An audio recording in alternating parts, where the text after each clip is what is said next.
ॐ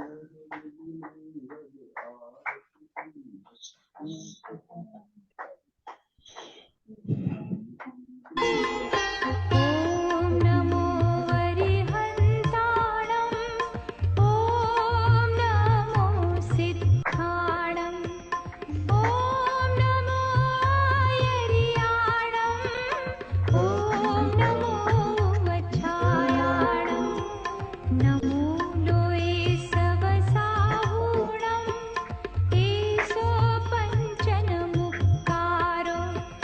सत्त्वपावपरासणो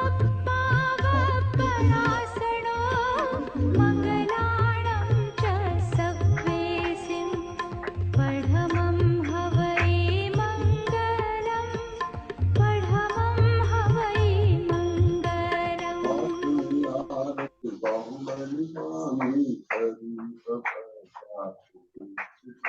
जी आप हाँ जी, ये थोड़ा बैकग्राउंड नॉइज आ रहा था। हाँ, अभी नहीं आ रहा है। आरती का आ रहा था शायद। मेरा नहीं, आरती कर रहे थे, ये विधि मंगल अच्छा, उसका हाँ आ रहा हाँ था। वही मेरी तरफ से आ रहा था बैकग्राउंड में, बंद कर रहा हूँ उसे। हाँ अच्छा, जी। सभी को सादर जय जैन। आज जैनिन के 115वें सत्र में आप सभी का स्वागत है। पिछले 5 वर्षों में हम जैनिन प्लेटफॉर्म में विभिन्न विषयों पर चर्चा करते आए हैं, ज्ञानार्जन करते आए हैं, जिनका मूल उद्देश्य था जैन सिद्धांतों को अपने जीवन में उतारना। बीइंग वेजिटेरियन, कारण भावना, इन सभी के उपरांत अभी हमने नई सीरीज नवंबर से प्रारंभ की है, जो है अप्लाइंग जैन धर्म इन लाइफ। और पिछला सेशन जसपाल जी ने लिया था, जो बहुत ही हम सभी के लिए प्रेरणादायक रहा। और इस सेशन में हम तत् मार्गदर्शन करती आई हैं और हमारे लिए प्रेरणा का स्रोत रही हैं। आज के सेशन का संचालन सुनील जी करेंगे।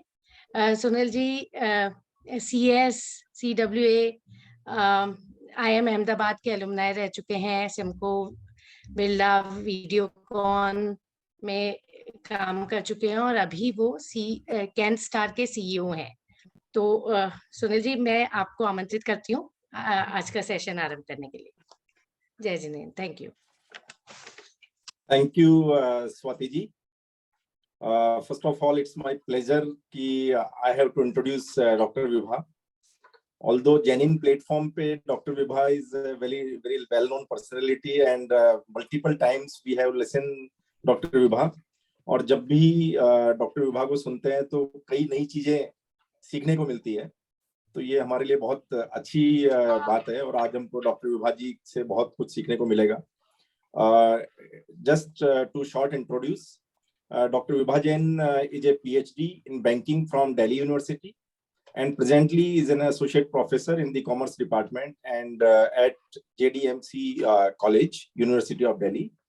And she has been visiting faculty at very prestigious institutes like IIFT Delhi, MDI Gurgaon, IMT Ghaziabad, Ford School of Management, New Delhi, etc. She has also got to her credit a book on non-performing asset in Indian commercial banks. She is deeply involved in empowering Jain educational institutions and is actively engaged in Jain socio-cultural programs. And currently she is also Mahamantri of Jain Mahila Mahasamiti, Delhi chapter. Apart from being member of various other renowned Jain forums, she had recently been to Vietnam for studying the existence of Jain Dharma in South Asian countries. A regular participant in analysis of various Jain Shastra held in the evening at her initiative at the local Jain temple has been able to attract good number of devotees. And currently, her mission is to apply the 10 virtues of Jain Dharma in actual life. So, welcome Dr. Vibha. And इसी से मैं I would like to start my session, my discussion today. कि आप अभी currently आपका mission ये है कि जो धर्म के 10 लक्षण हैं उनको आप अपने जीवन में रियल लाइफ में उतारें और आज का जो अपना टॉपिक भी यही है।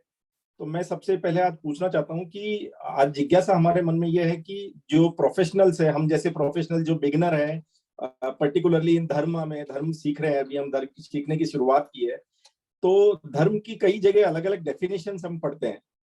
फॉर एग्जाम्पल, कई जगह लिखा है कि अहिंसा परमो धर्म है, कई जगह लिखा है क्षमा ही सबसे बड़ा धर्म है, कई जगह लिखा है वस्तु सहाओ खलु धम्मो, वस्तु का स्वभाव ही उसका धर्म है, कहीं चारित्रम खलु धम्मो, कहीं लिखा है सम्यक दर्शन ज्ञान चरित्र, मतलब right belief, right knowledge, right conduct, यही सच्चा धर्म है।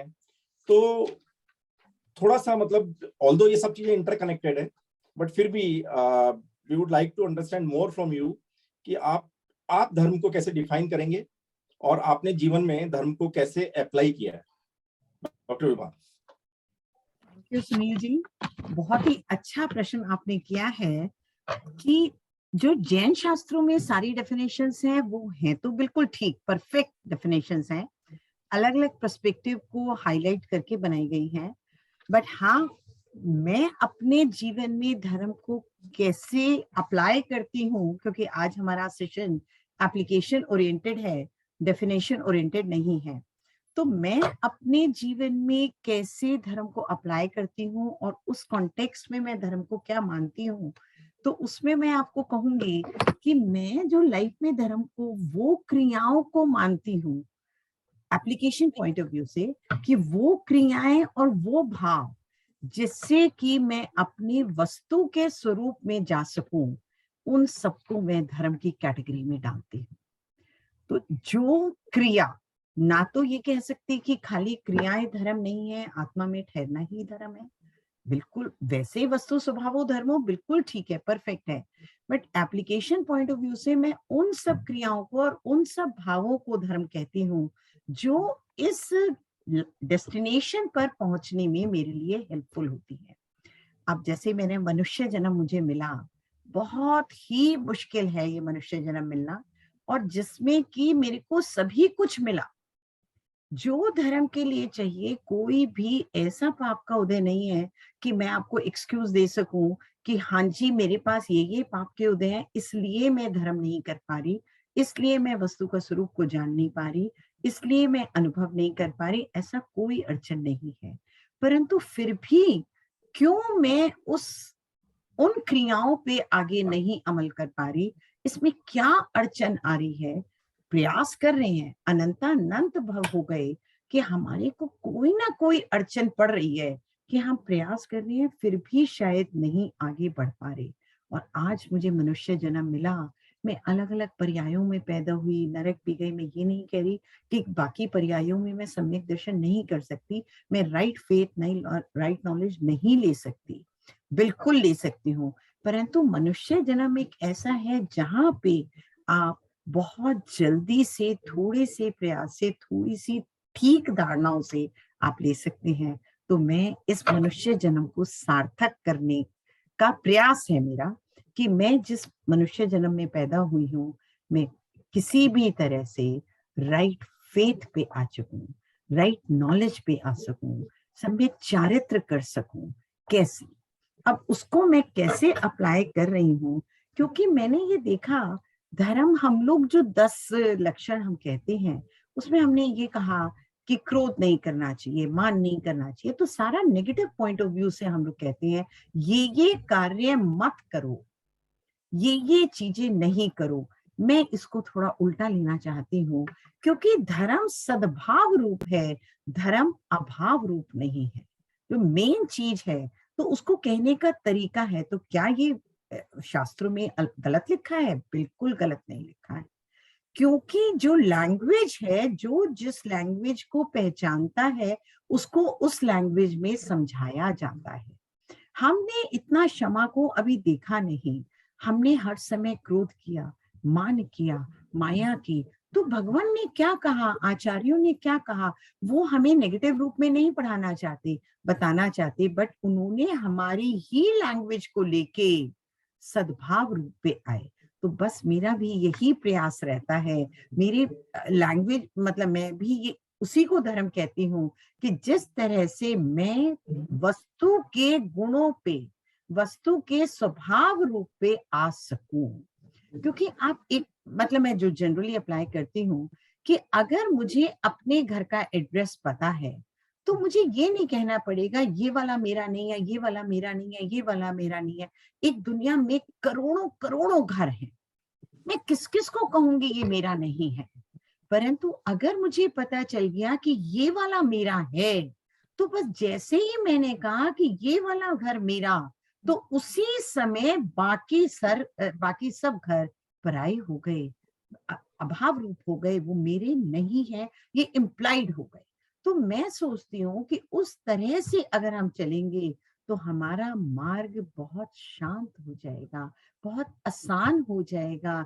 अपनी वस्तु का स्वभाव है उस पे आने में बहुत बहुत बहुत आराम हो जाएगा। अब आप कहेंगे कि इतना सारा क्रोध के चांसेस मिलते हैं, इतना मान के चांसेस मिलते हैं, तो हमारे में कैसे ना हो। जो प्रैक्टिकल एप्लीकेशंस में पॉइंट हो जाते हैं, जैसे हर जने के, हम सब संसारी हैं, जितने भी हम सब यहाँ बैठे हैं, फ्रेंड्स हैं, नेबर्स हैं, सब लोग संसार में आए हैं। तो संसार में जब आए हैं तो पुण्य भी लेके आए हैं, पाप भी लेके आए हैं। नहीं तो अगर मेरे पास पुण्य पाप बंद नहीं होता कर्म का, तो इस संसार में मैं नहीं आती, तो फिर मोक्ष में चले जाती। अगर मेरे सारे ही कर्म छड़ गए थे तो मैं मोक्ष चली जाती।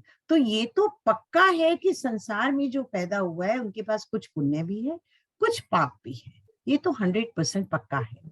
जब ये पुण्य पाप दोनों हैं, तो मैं अपने जीवन में फिर धर्म कैसे लगाती हूँ, फिर वही क्वेश्चन अराइज होता है।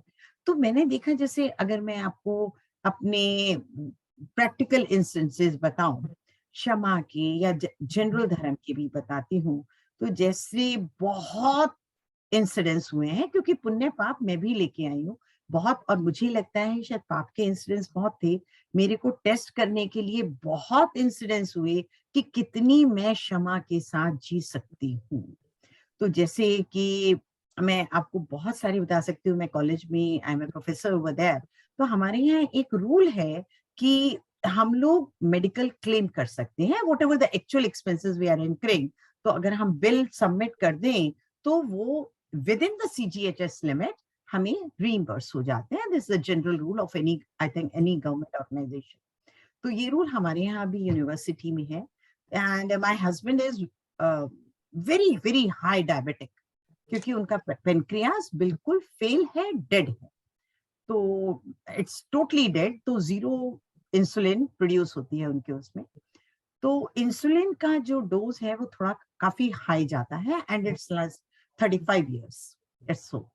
तो मैं क्लेम करती हूँ मेडिकल। तो जब मैं क्लेम करती हूँ तो उसमें एक बर्सर हमारे यहाँ होता है जो कि उन्हें अप्रूव करते हैं बिल्स को। तो वंस वन बर्सन डॉक्टर इंदु आनंद केम, और उन्होंने, जैसे यूजुअल मैं 30 साल से क्लेम कर रही हूँ, तो वो जब मैंने मेरे बिल देखे तो उन्होंने ये लगाया कि विभा जैन झूठे बिल बनवा के और ज्यादा पैसा क्लेम करती हैं। वो झूठे बिल बनवाती हैं, इतना इंसुलिन डोज तो हो ही नहीं सकता। तो then she told me also, she told the principal also, governing body also, जो हमारी हाईएस्ट है गवर्निंग बॉडी, उनको भी कहा कि इनके अगेंस्ट केस किया जाए और इनको जॉब से, फ्रॉड के केस में इनको जॉब से निकाला जाए। तो then okay, they have called me also. तो उन्होंने मेरे कहा, मैंने कहा बिल्कुल जैसा आप कह रही हैं, मैं आपको कुछ नहीं कह रही, जस्ट कॉल माय हस्बैंड। उनका जिस डॉक्टर से आप उनका इन्वेस्टिगेशन करवाना चाहते हैं, मैं अपना डॉक्टर नहीं दूंगी, क्योंकि हो सकता है आप कहें कि मैंने उन्हें सिखा दिया या गलत करवा दिया। आप किसी भी डॉक्टर को बुला के किसी भी हॉस्पिटल में आप उनका टेस्ट करवा लीजिए, और if it is fraud, if it I have claim even a penny more, तो आप मुझे डेफिनेटली, यार मैं लिख के दे रही हूँ कि मुझे आप जॉब से निकाल दीजिए, और फिर मेरा फ्रॉड का केस या whatever you want to make it बंद कर लिए। वो लोग भी नहीं माने टेस्टिंग करवाने के लिए। मैंने कहा, वो बार बार कहते रहे आप अपने डॉक्टर को बुलाइए। मैंने कहा नहीं, देखिए मैं अपने डॉक्टर को नहीं बुलाऊंगी, क्योंकि उसमें भी डाउट होने का चांस होगा कि आपके डॉक्टर ने इसलिए ऐसे कहा। Then what she did is, मेरा एक कॉलेज पूरी दिल्ली यूनिवर्सिटी का एफिलिएटेड कॉलेज है। It's not that this is the only college, मतलब कम से कम 25, 30, 40 कॉलेजेस हैं जो दिल्ली यूनिवर्सिटी के अंडर आते हैं। उनके हस्बैंड भी दिल्ली यूनिवर्सिटी में है, तो उन्होंने इस बात को कि Vibha Jain is a fraud पूरी दिल्ली यूनिवर्सिटी में फैला दिया। तो जैसे आई am the paper setter, I am the head of so many thing, तो दिल्ली यूनिवर्सिटी बहुत फ्रीक्वेंटली जाना होता रहता है। तो मैंने देखा कुछ महीने बाद मेरे से काफी लोग पूछने लगे कि विभा तूने ऐसा क्यों किया, जबकि तेरे पे मेरे को विश्वास नहीं हो रहा कि डॉक्टर इंदु आनंद ठीक कह रहे हैं। तेरी इमेज वो है कि तू गलत काम कर ही नहीं सकती। Even my principal told her कि विभा के अगेंस्ट मैं ये मान ही नहीं सकती उसने गलत किया हो। But what she did is पूरी दिल्ली यूनिवर्सिटी में उन्होंने ये फैला दिया कि विभा ने गलत काम किया। ठीक है, बट मैं पूरा इतना विश्वास है मुझे अपने धर्म पे, क्षमा पे, अपने कर्म पे, कि मेरा बहुत तीव्र पाप का उदय था, बहुत अपमान का उदय था। ठीक है, सब जनों ने, और यहाँ तक आप मानेंगे टीचिंग फ्रेटर्निटी के अलावा एडमिनिस्ट्रेटिव जो होते हैं, क्लर्क होते हैं, ये होते हैं, उन सबको भी उसने ये बता चुका था कि विभा जैन ने गलत बिल सबमिट करे हैं। And it was just a meagre amount of I think 35,000। It's not that कि जो बहुत बड़ा फ्रॉड किया है। तो खैर उन्होंने बता दिया, मैंने उनसे मिलना बंद नहीं किया, मैं उन्हें हेलो करना बंद नहीं किया। मैं उनके पास जाती थी just like previously we used to be the friend, तो हम उसी तरह से मैं उन्हें ट्रीट करती थी। बट मैंने देखा थोड़े दिन बाद उन्होंने आंख बचानी शुरू कर दी थी, वो मेरे से बात नहीं करती थी। मैं इधर से जा रही हूँ तो वो उधर से निकल के चली जाती थी। बट आप देखिए थोड़े दिन तक उन्होंने ना तो मेरे हस्बैंड का वो करवाया, चेकअप करवाया डॉक्टर से, कुछ भी। I don't know how she के। अच्छा, उसके बीच में उन्होंने मुझे बहुत हैरास किया, आप हॉस्पिटल के डायरेक्टर से साइन करवा के लाइए, आप हॉस्पिटल के इस डॉक्टर को बुला के लाइए। मतलब whatever she said I did everything. जो भी कहा उन्होंने, सबके डायरेक्टर तक पहुंची, वहां से बिल साइन करवाए मैंने, वहां से प्रिस्क्रिप्शन साइन करवाई कि यहाँ ये जेन्युइन है। ठीक है, तो वहां तक वो सब करवाते रहे। बट मेरे दिल में, अगर मैं आज भी आपको कहूँ, इतना सा भी उनके अगेंस्ट ग्रस्त नहीं है। वो मेरे केवल पाप का उदय था। उतने 2 साल ये लगे इसको सेटल होने में, और अपने आप सेटल हुआ 2 डॉक्टर साल विभा, में। या सॉरी टू इंटरप्ट यू, या बट यहाँ पे बिल्कुल क्लियर निकल के आता है कि जैसे सत्य की हमेशा जीत होती है। जीत होती। और दूसरा आपने इसमें बताया कि इतना सारा आपके अगेंस्ट में ये चार्ज लगाने में डेफिनेटली कहीं ना कहीं एक अपमान भी कहीं ना कहीं आपको मेरे सहना पड़ा अपमान का होगा। उदय था, मेरे तो अपमान का उदय। मेरा नेक्स्ट जो क्वेश्चन है वो इसी से रिलेटेड है कि वैसे तो जो धर्म के 10 लक्षण है वो सारे इंटरकनेक्टेड है, धर्म तो एक ही है, ये तो केवल एक 10 लक्षण है उसके। तो आपकी लाइफ में जैसे ये भी एक इंसिडेंस था जहाँ पे सत्य और मार्दव धर्म नजर आ रहा है मुझे।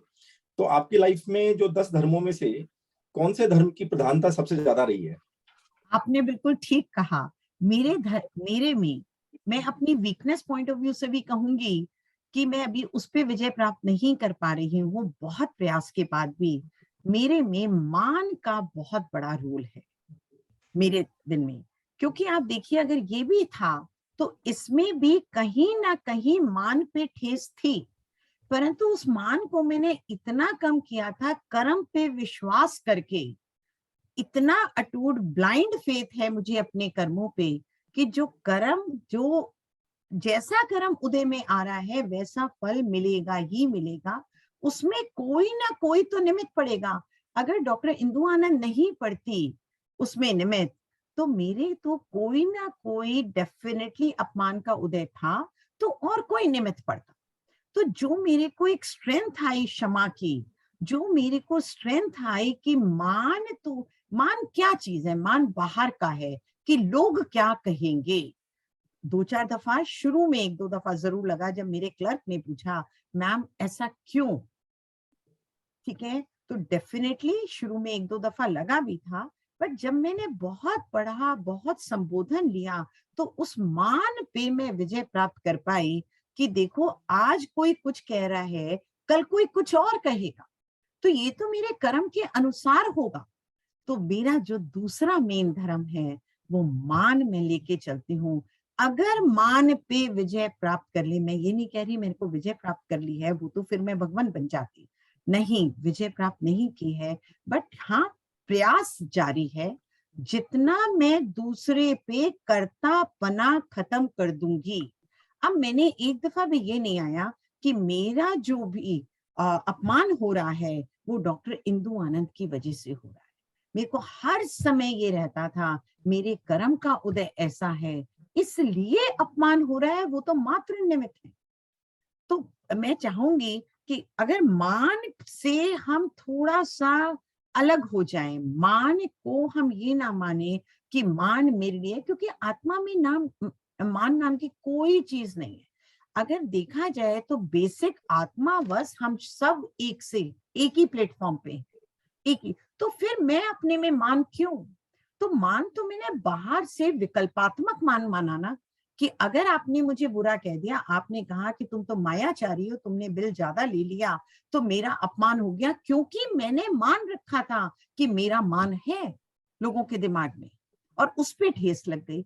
तो अगर हम कर्म पे विश्वास करके चलें, अगर हम मान के चलें कि निमित्ताधीन दृष्टि ना करें, अगर मैं कहती हूँ उनकी वजह से मेरा मान गया तो मैंने उनके ऊपर दोष लगा दिया, परंतु उनके ऊपर दोष तो मतलब ही नहीं है। जैन धर्म का तो एक छोटा सा बेसिक प्रिंसिपल है कि एक जीव दूसरे जीव का ना करता है, ना अच्छा कर सकता ना बुरा कर सकता। तो डॉक्टर इंदु आनंद मेरा बुरा कैसे कर सकती थी? वो तो मेरा कर्म उनके पीछे चल रहा था कि उनको वो करवाने के लिए उन्होंने जबरदस्ती की कर्म। तो कर्म केवल मेरा दोष है कर्म। और मजे की बात देखिए, जैन धर्म तो इतना सुंदर है कि जब उन्होंने मेरे अगेंस्ट ये किया तो उनका तो पुण्य क्षीण हुआ और मेरे पाप को निर्जरा होने में वो निमित्त पड़ गई। मेरे पाप के निर्जरा होने में वो निमित्त पड़ी, तो मुझे आप बताओ मैं उनका धन्यवाद करूं या उनके अगेंस्ट जाऊं? उन बिचारियों ने तो अपना पुण्य क्षीण कर दिया। वो सक्सेसफुल तभी हुई मेरे अपमान करने में जब उनका उस समय पुण्य का उदय चल रहा था। तो उनका तो पुण्य क्षीण हो गया, मेरे पाप की निर्जरा हो गई। तो बताइए उनसे अच्छा मेरा लिए कौन हो सकता है? तो विभा जी, अच्छा... ये कहते हैं ना कि मनुष्य गति में मान की अधिकता होती है। जैसे हर एक गति में अलग अलग कषाय की अधिकता होती है, तो मनुष्य जीवन में मान की अधिकता होती है। और आपने तो जिस तरह से आपने एग्जाम्पल दिया और बताया कि आपने मान को काफी, मतलब आपके जीवन में मार्दव धर्म उतारा, बट ये इट्स नॉट इजी, मतलब ये आसान नहीं है कि आजकल अगर देखेंगे तो घर में अगर हस्बैंड वाइफ है उनके बीच में मान को लेके झगड़ा होता है, ऑफिस में दो कलीग आपस में मान को लेके झगड़ते रहते हैं। तो इसके लिए कोई टिप दीजिए, छोटा सा टिप दीजिए, जिससे कि प्रोफेशनल लाइफ में भी मान को थोड़ा सा हम गला सके और उससे ऊपर आ सके। मान को गलाने का जो मैंने अपनी लाइफ में लगाया है, दूसरे पे निमित्त, दूसरे पे दोष लगाना बंद कर दें। तो आप देखिए मान कितनी जल्दी जाता है। आप देखिए हम लोग फैमिलीज में हैं, नंद हैं, देवर हैं, सास हैं, बड़े लोग हैं, छोटे लोग हैं। जनरली लेडीज में ये होता है, कोई फंक्शन है, कुछ है कि अगर मैंने इतना नहीं किया तो शायद उनको बुरा ना लग जाए। बिल्कुल लेडीज का बहुत छोटा सा एग्जाम्पल दे रही हूँ, ठीक है? तो अब आप बताइए, आपने बहुत अपने से डबल कर दिया, ट्रिपल कर दिया, तो आपको श्योरिटी है कि दूसरा जना आपको अपमान नहीं देगा, वो सेटिस्फाई हो जाए? नहीं। हम केवल दूसरे पे दोष लगाना जानते हैं, जबकि बेसिकली पता है कि दूसरा करता नहीं है। अगर निमित्ताधीन दृष्टि चली जाए तो मैं अपने जीवन में जो उतार रही हूँ वो पक्का है कि मान की पराकाष्ठा कम होती चली जाएगी। ये नहीं एक दिन में जाएगी, 2 दिन में जाएगी, बट मान आपका कम होता जाएगा। जैसे जैसे मान कम होगा, क्रोध कम होगा, क्योंकि जहां जहां मेरे मान पे ठेस लगी वहीं वहीं क्रोध हो गया। मैंने बच्चे को कहा ये प्रश्न उत्तर करके रखना, उसने नहीं किया तो क्रोध आ गया, तुमने क्यों नहीं किया? किसी दूसरे को कहा, सबऑर्डिनेट को कहा ये काम करना है, उसने नहीं किया, या उसने कुछ और बहाना बना दिया तो क्रोध आ गया। नहीं, समझाना है, बट यस डेफिनेटली जहां निमित्ताधीन दृष्टि गई, जहां निमित्त पे दोष जाना बंद कर दिया, जहां पे दूसरे को कर्ता मानना बंद किया, वहां देखिएगा तो सही क्रोध और मान कम होगा और उससे क्रोध कम हो जाएगा। ये principal might be I am applying not in correct way, but मैंने इस चीज को बहुत सक्सेसफुल पाया कि मान में थोड़ी सी कमी आनी शुरू हो जाती है। डेफिनेटली निमित्ताधीन दृष्टि चली जाए या हाँ। दूसरों को कर्ता मानना बंद करें, या एक द्रव्य दूसरे द्रव्य का कुछ बिगाड़ नहीं सकता। ये बहुत ही अच्छे आपने आज टॉपिक्स बताए हैं हमको, and definitely it will help everyone to implement it in their life. आज का डॉक्टर विभा जी, आज का जो स्पेसिफिक टॉपिक है वो it's more related to forgiveness, क्षमा धर्म को लेके है। तो मेरे जहन में हमेशा एक प्रश्न, एक जिज्ञासा रहती है कि क्षमा करना और क्षमा मांगना, ये दोनों में ज्यादा डिफिकल्ट क्या है? क्योंकि अक्सर देखने में आता है कि लोग गलती होने पर क्षमा तो मांग लेते हैं कई बार, लेकिन एक्चुअल में दूसरों की गलती को क्षमा नहीं कर पाते।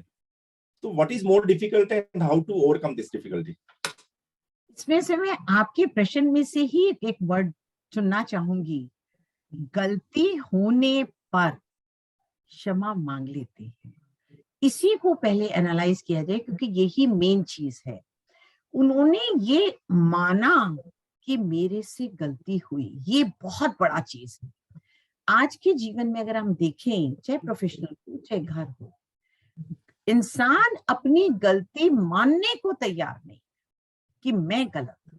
जब वो गलती मानने को तैयार नहीं होगा, वो क्या कहेगा, आपने ऐसा किया या बॉस ने ऐसा किया या सबऑर्डिनेट ने ऐसा किया, इसलिए मेरे से ऐसा हुआ। तो सबसे बड़ा जो आपने प्रश्न पूछा, उसी में सबसे मेन इंपॉर्टेंट है कि गलती को मानना। क्योंकि ईगो इतनी हो गई, इतना समझ आ गया कि मैं सबसे बड़ा, मैं सबसे इंटेलिजेंट, मैं सबसे अच्छा इंसान, डिसीजन मेकर, ठीक है, तो मेरे अनुसार सब लोग चलना चाहिए क्योंकि आई am the best, I am the best. तो उसको वो इंसान मानने को तैयार नहीं है कि मेरे से भी गलती हो सकती है। तो जब उसने मान लिया, जो आपने प्रश्न किया कि उसने माना कि हाँ मेरे से गलती हुई, that's the big attainment, let me tell you. ठीक है, क्यों? मैंने आपके सामने, यहाँ पे 20-25-30 लोग थे, मैंने सबके सामने कहा I am really sorry Sunil ji, मेरे से ये गलती हो गई। आप उस सेंटेंस को एनालाइज करिए, अपनी गलती बताइए आपके सामने कि मेरे से ये गलती हो गई, मैंने ये अंडरस्टैंड गलत किया, या आपको मेरी वजह से नुकसान हो गया, या जो भी है मैंने पूरा अच्छे से आपको बता दिया। अब आप उस चीज को अगर एनालाइज करें तो देखिए मैंने अपने मान को कितना डाउन किया है कि मैंने इतने लोगों के सामने अपनी गलती का चिट्ठा पूरा खोल दिया कि मेरे से ये गलती। तो जरा आप बताइए, क्या मैंने आपको ऊंचा और अपने को नीचा किया या नहीं? सोचिए, बहुत अच्छा विचार करने लायक पॉइंट है कि जब मैंने सॉरी कहा, मैं ये नहीं कह रही ऊपर से सॉरी, जो आजकल हम लोग हैं ऊपर से सॉरी बोल देते हैं, बट अंदर से we don't realise actually that I have done some wrong thing. ठीक है, वो नहीं कह रही मैं, जो हम कह रहे हैं वो ही मैं अंदर के भाव लेके चल रही हूँ। ठीक है, तो अगर मैंने महसूस किया कि मेरे से गलती हुई और सबके सामने कहा, तो सबसे पहले ये देखिए मैंने अपने मान को नीचा किया, मान को बिल्कुल तिलांजलि दे दी जिसे कहते हैं। और जब आप ये करेंगे तो एक बात देखिएगा, चारों कषायों को तिलांजलि दी। कैसे? जब मान नीचे उठाया तो क्रोध नहीं आया कि आपने मेरी गलती क्यों बताई। आप ये देखिएगा, हम लोग कॉलेज में क्या करते हैं, अगर आपने, मेरी फ्रेंड ने, किसी ने, कुछ ने बताया कि विभा तुम यहाँ गलत हो, तो I always say thank you to her. कि आप देखिए उसने अपनी इंपॉर्टेंट टाइम को, आयु कर्म जितना भी था उसका, उसमें से 5 मिनट, इतना प्रेशियस 5 मिनट थे, उसने उस 5 मिनट को मेरी लाइफ के लिए लगाया। उस 5 मिनट में वो अपना भी उद्धार कर सकती थी, परंतु उसने वो वाले जो प्रेशियस टाइम था, जो कभी परचेज नहीं किया जा सकता, किसी कॉस्ट पे दोबारा और नहीं बढ़ाया जा सकता, उस 5 मिनट को मेरी लाइफ पे लगाया। तो आप अपने मन से पूछ के बताइए, शुड आई से थैंक यू और नॉट? Yes. तो मैं उस सेंस में कहूंगी, बहुत सारे पॉइंट्स हैं इसके, बहुत सारे और भी हम डिस्कस कर सकते हैं कि क्षमा मांगना बहुत बहुत बहुत ऊंची चीज है और बहुत डिफिकल्ट चीज है। Because there I am saying I am wrong. क्षमा करने में तो लोग, अब संसार में भी आप देखिए, अगर आपने मुझे क्षमा कर दिया तो बाकी के बाकी 30 लोग क्या कहेंगे? सुनील जी बहुत अच्छे हैं, उन्होंने क्षमा कर दिया, विभा ने इतनी गलतियां की तो भी सुनील जी ने क्षमा कर दिया। तो आप देखो, आपको तो प्रेज मिलेगी, मान मिलेगी दुनिया से, और मेरे को क्या मिलेगा? दुनिया से ये मिलेगा कि देखो कैसे कितनी गलतियां करती है ये। तो मेरा लेवल डाउन और आपका लेवल तो ऑलरेडी अप है। तो मेरे सेंस में, might be I am wrong, but मेरे सेंस में क्षमा मांगने वाला बहुत बहुत ऊंचा है। आप सोच के तो देखो, मैंने क्षमा मांगी, चारों कषायों की तिलांजलि की, 0 नहीं कह रही, 0 कर दी तो मैं यहाँ से मुक्त चली जाती। 0 बिल्कुल मेरा मतलब नहीं है, जब भी मैं वर्ड्स यूज कर रही हूँ मतलब लेवल कम किया। जब मैंने वो लेवल कम किया, आप सोचोगे मेरे अंदर की कितनी शांति मिली मुझे। शांति का इस समय अनुभव करके देखो कि अगर मैंने ये किया तो इतनी शांति मिलती है। क्यों? क्योंकि आत्मा का स्वभाव ही शांति है। तो जितना कषाय का लेवल कम होता जाएगा, उतनी शांति का लेवल बढ़ता जाएगा। विकल्प कम हुए तो बंधन कम हुआ, कषाय कम हुई।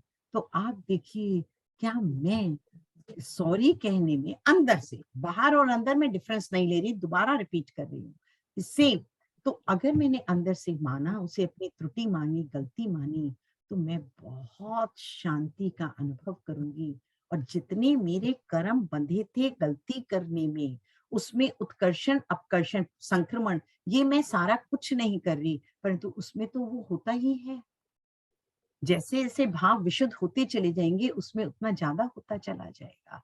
तो आप सोचिए, मैं बेनिफिट में रही या नुकसान में रही? मुझे आप बताइए, हम केवल बाहर के उससे देख रहे हैं, हम केवल अंदर तक जा ही नहीं रहे हैं। आप मुझे बताइए, आज यूनिवर्सिटी में विभा जैन को वो अभी भी फ्रॉड मानते हैं क्या? नहीं। सब जने उसे और ऊपर कहते हैं कि जो हमें विश्वास था कि विभा तो कर ही नहीं सकती, देखिए वही निकला। अब क्या हुआ? जो डॉक्टर इंदु आनंद का जो नेचर था, जो कथा, उस पे उन्होंने उठाया कि ये क्या किया। और मेरे को उससे भी नहीं है, वो भी उनका कर्म का उदय था। अब आप इसने क्षमा करी, उसको फिर क्या बेनिफिट मिला? क्षमा करने का क्या बेनिफिट है?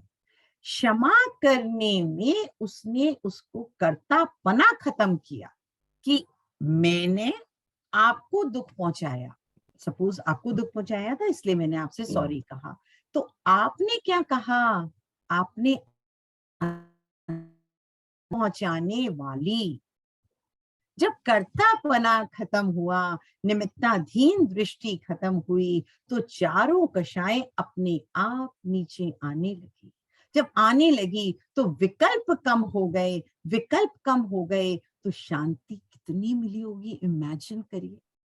ऐसा कई दफा लगता है जैसे बदन हल्का हो गया, वेट मेरा उतना ही रहा, परंतु जब इन चीजों का मतलब बोझा कम होता है तो ऐसा लगने लगता है कि जैसे मेरे को तो मतलब आंखों के आगे चानना आने लगता है। मतलब अंदर की फीलिंग ही है केवल, जैसे मैं हल्कापन में आ गई हूँ, बोझा बहुत उतर गया, ऐसा अंदर की फीलिंग आती है। तो आप करके देखिए। तो मेरे सेंस में, हो सकता है मैं गलत हूँ, मैं बिल्कुल ये नहीं कह रही जो मैं ठीक हूँ, जो मैं कह रही हूँ वो ठीक है। मेरे सेंस में मांगने वाला ज्यादा ऊंचा है करने वाले से, जबकि इसको दूसरा पर्सपेक्टिव लिया जाए कि करने वाले को जो दूसरा क्षमा किया है, उसने दुख का अनुभव किया, परंतु दुख का अनुभव कब किया? मैंने आपको 2 गाली दी, आपने दुख का अनुभव किया, तो क्यों किया? ये जो गाली है ये तो पुद्गल है। इससे जो आप सुनील जी हैं, जो आपकी आत्मा है, वहां तक तो पहुंची भी नहीं, ये तो शरीर तक रह गई। तो गलती जी। तो आपकी हुई कि आपने मेरे को कर्ता माना और उन पुद्गल वर्गणाओं को एज इट इज मान लिया। बहुत तो अच्छा है। आपने और आपने बताया कि क्षमा धर्म को अपनाने से न केवल क्रोध कषाय बल्कि चारों कषाय मंद पड़ती है। बिल्कुल और अब आपने एक इंसिडेंस बताया जिसमें आपने क्षमा धर्म भी अपनाया, जो पहले बताया आपने उसमें, लेकिन और कोई ऐसा इंसिडेंस जो प्रोफेशनल लाइफ या पर्सनल लाइफ रिलेटेड, जहां पे आपने क्षमा धर्म को अप्लाई किया और जिसका आपको बहुत बेनिफिट भी नजर आया लाइफ में? बहुत सारे, शायद मैं मेरे वजूद में बहुत बहुत पाप करके आई हूँ।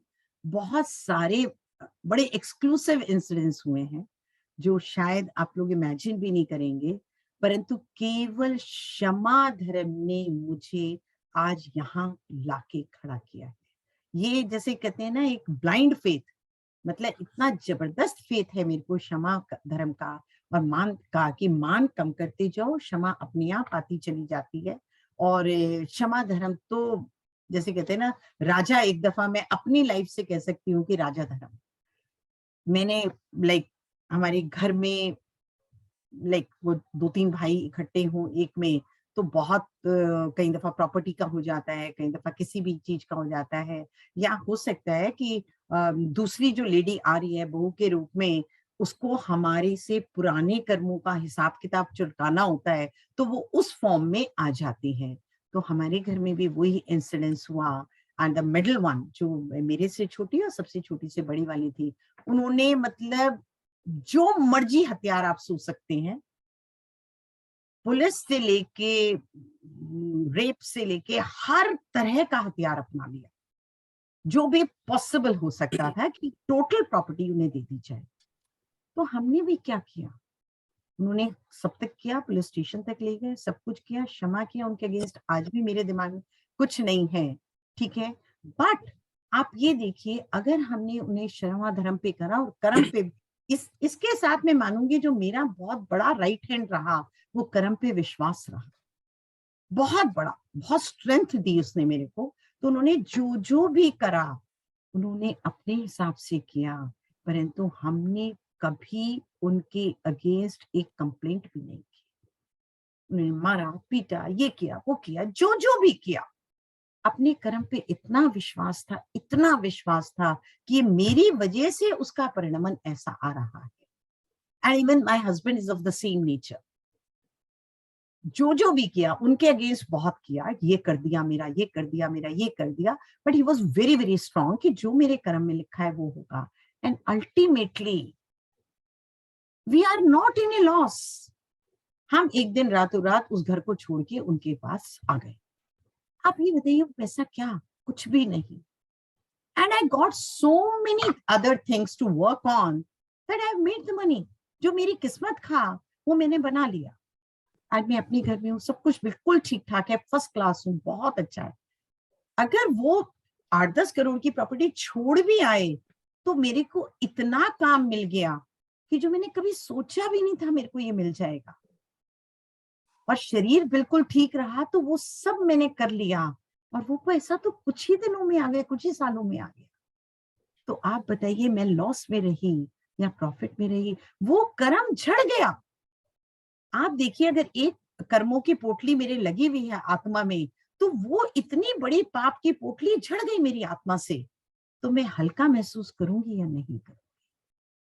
बहुत हल्का महसूस। आप मेरी लाइफ के जितने मर्जी इंसिडेंट सुनिए, सब एक्सक्लूसिव हैं और सारे के सारे क्षमा, मान और कर्म पे विश्वास, इन तीनों के कॉम्बिनेशन पे है। आपने दोनों इंसिडेंट्स शेयर किए जो आपकी पर्सनल लाइफ से भी रिलेटेड था और प्रोफेशनल लाइफ से भी रिलेटेड था। और कहते हैं ना कि क्षमा वीरस्य भूषणम, तो क्षमा तो हर व्यक्ति इतना अडॉप्ट ही नहीं कर पाता अपनी लाइफ में एज ए प्रिंसिपल, बट आपने किया और आपने सब लोगों को, हम लोगों को भी एनलाइटन किया अपने थॉट प्रोसेस से। एक लास्ट प्रश्न है before we move to question and answer session, open question answer session, कि एनीथिंग, क्योंकि अभी हम सब लोग जो यहाँ पे जैनिन में जुड़े हुए हैं वो एक प्रोफेशनल्स है, तो एनी मैसेज, लास्ट मैसेज आप आज कुछ देना चाहेंगे जो कि प्रोफेशनल्स अपनी लाइफ में अडॉप्ट कर सके और जिससे उनकी प्रोफेशनल लाइफ बेहतर बन सके? मेरे ख्याल शर्मा धर्म को अडॉप्ट करके प्रोफेशनल लाइफ बहुत सुंदर हो जाती है। और प्रोफेशनल लाइफ तो ऐसी है कि हर समय आपको एक बेस देती है जिसमें आप अपने को टेस्ट कर सकते हैं। आप देखिए घर की लाइफ क्या है, suppose I am only the house lady, तो वो 10-20 जो हमारे रिलेटिव्स हैं उनका कहा सुना, बच्चों का कहा सुना, हस्बैंड का कहा सुना, वो ही मेरे को अपने अपने उपयोग को जज करने का केवल वो प्लेटफॉर्म है।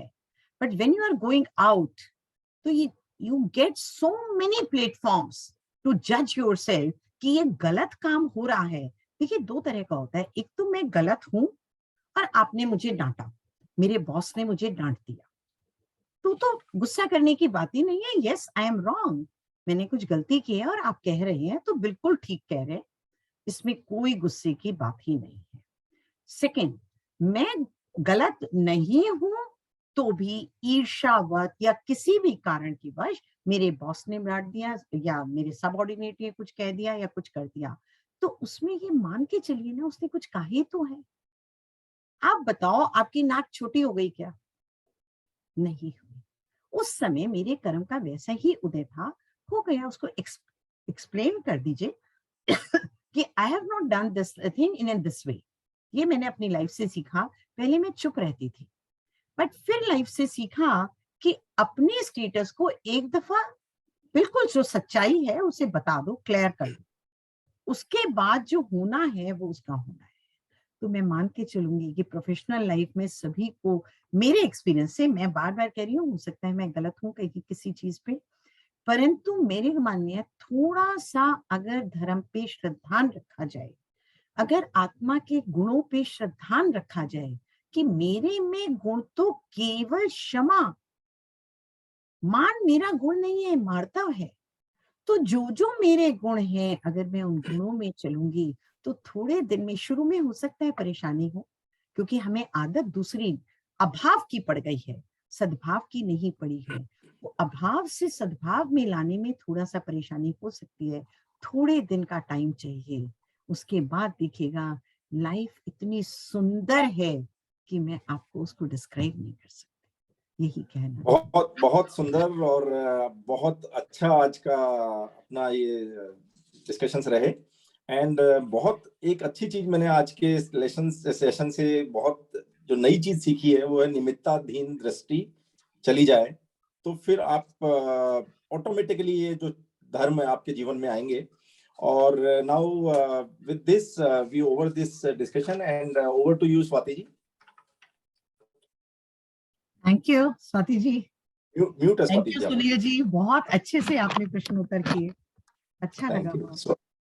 Thank you so much Sunil ji, thank you doctor Vibha, बहुत ही insightful and also admire your courage to share these personal and professional instances which are really it is daring that you shared them. और सुनील जी आपने तो समय की तो मिसाल कायम कर दी इस सेशन में, 45 मिनट में सेशन को कंडक्ट करवा के, तो थैंक यू सो मच। तो अब ओपन हम क्वेश्चन आंसर्स करते हैं। उससे पहले कमल अंकल, वाईके अंकल, आज का जो सेशन हुआ है उस पे आपके विचार, टॉपिक पे सेशन। मैं तो विभा बहन के ये सोच रहा था कि 2 चीजें होती हैं, एक स्वभाव होता है और एक विभाव होता है। बहन का नाम तो विभा है, लेकिन ये वे यहाँ पर विशुद्धि के लिए आता है। जैसे शुद्ध घी और विशुद्ध घी, तो शुद्ध से भी ऊपर। और जो आपने इंसिडेंसेस बताए वो एवरेज आदमी के बस के नहीं है, ये पक्की बात है।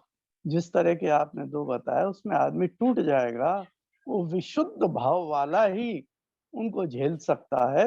हर आदमी के बस की ये सब नहीं। बहुत सुंदर।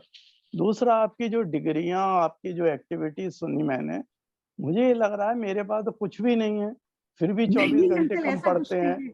और आपके पास इतनी सारी चीजें कि पुस्तक भी लिख लेती हैं और क्या क्या कर लेती हैं कि टाइम कहाँ है आपका? कोई दिन का 48 घंटे का तो नहीं है।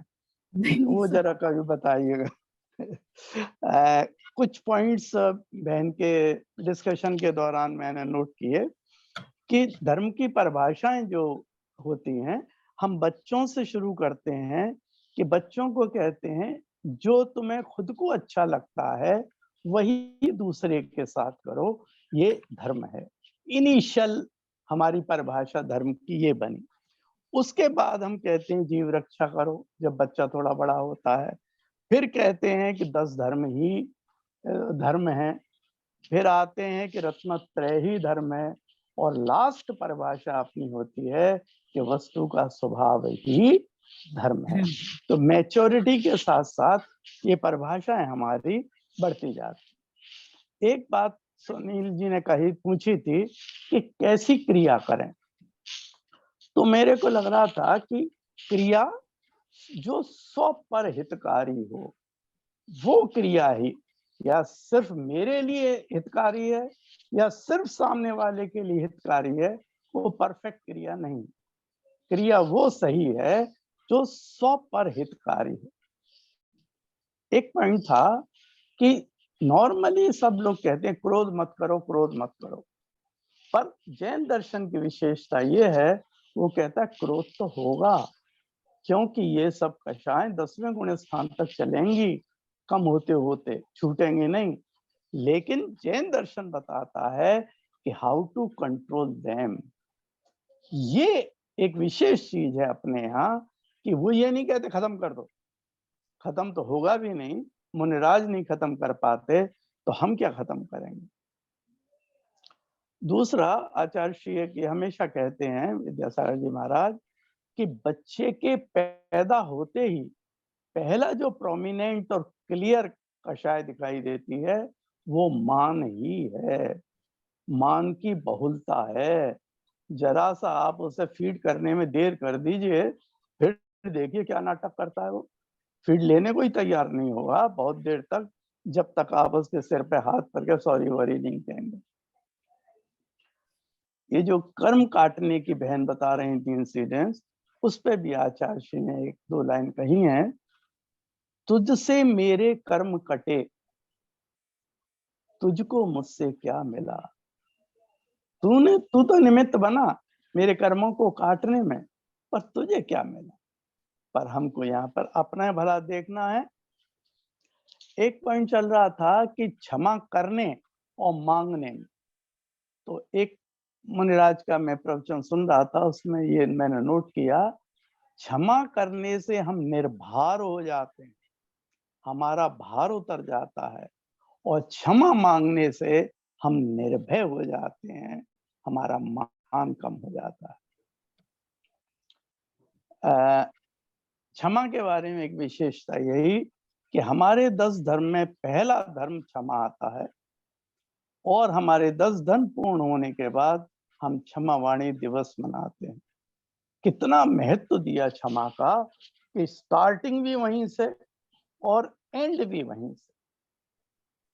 और आखिरी पॉइंट कि 3 पर्यूषण हमारे यहाँ आते हैं, उसका भी कारण यही कि उनका इंटरवल लेस देन 6 मंथ्स है। तो अगर हम तीनों को मनाएंगे और 2-2 दफे पहले और अंत में क्षमा के भाव रखेंगे, क्षमा करेंगे, तो हम अनंतानुबंधी के लपेटे में कभी नहीं आएंगे। और बहुत सुंदर बहन, अब मुझे लगा आप थ्योरी बहुत पढ़ाएं क्योंकि आप प्रोफेसर हैं, और आज तो आपने प्रैक्टिकल कर दिया। आप तो लगता है साइंस के स्टूडेंट हैं। नहीं बहुत नहीं, बहुत ऐसी बात धन्यवाद, कुछ नहीं बहुत है, सुंदर, कुछ बहुत नहीं अच्छा है। लगा। आपके पुराने वालों से भी आज बेहतर, नंबर 1 है श्री अभी तक का। स्वाति।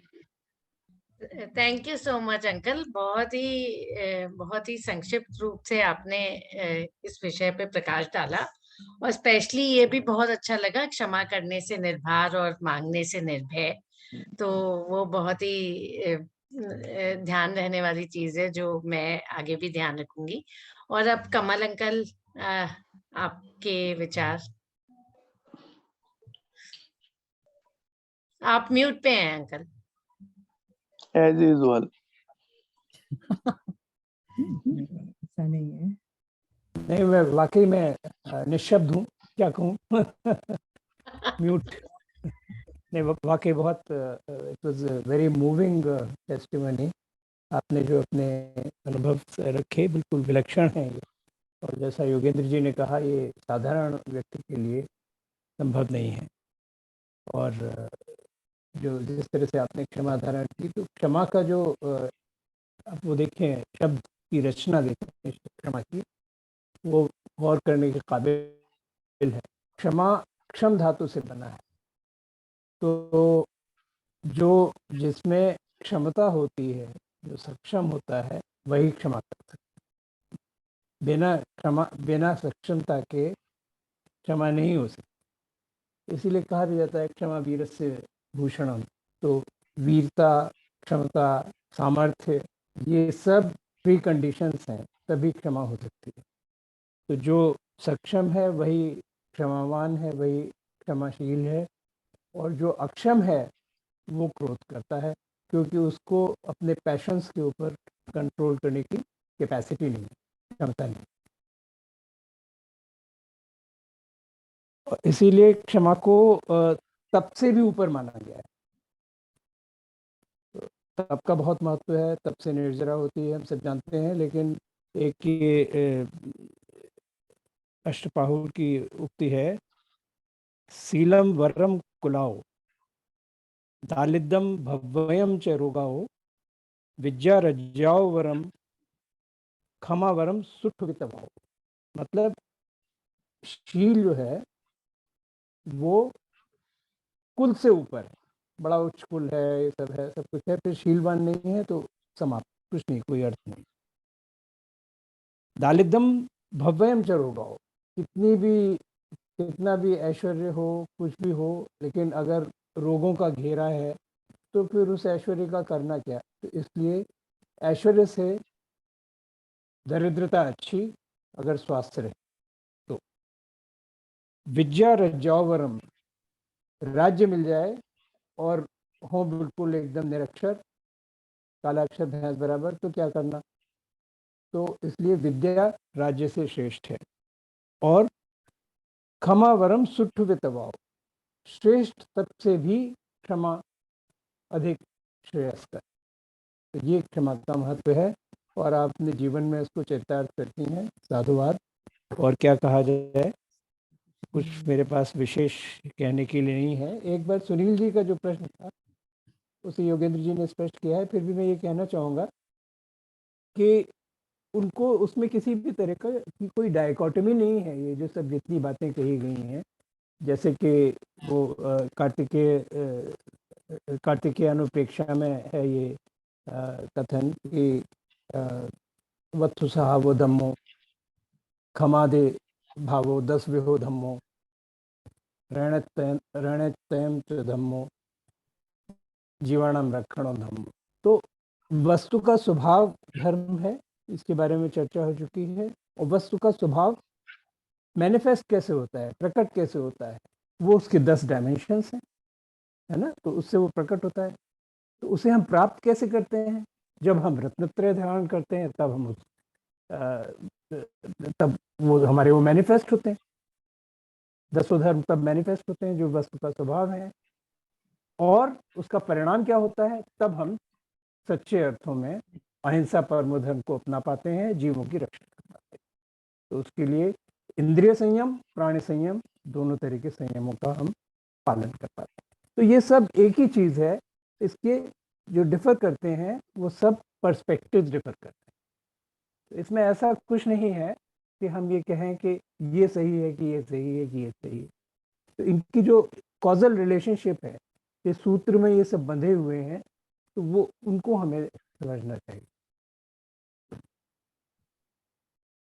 That's all.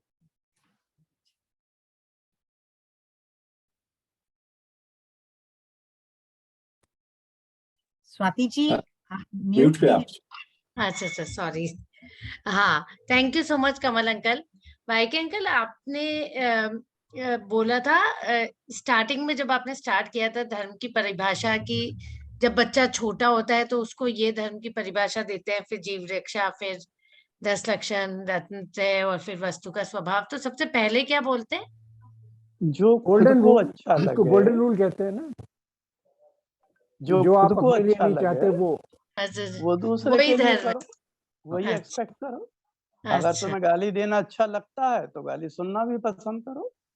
अच्छा, ओके ओके, थैंक यू तो थैंक यू। गोल्डन रूल कहते हैं ना, ये हाँ क्रिश्चियनिटी में भी इसको सबसे हाँ इम्पोर्टेंट माना गया है। यानी जब अंडरस्टैंडिंग लिमिटेड होती है तो तब आप उस बात को अच्छी तरह उतना ही समझ पाते हैं कि हाँ जैसा आपको अच्छा लगता है वैसे ही दूसरे को अच्छा लगता है।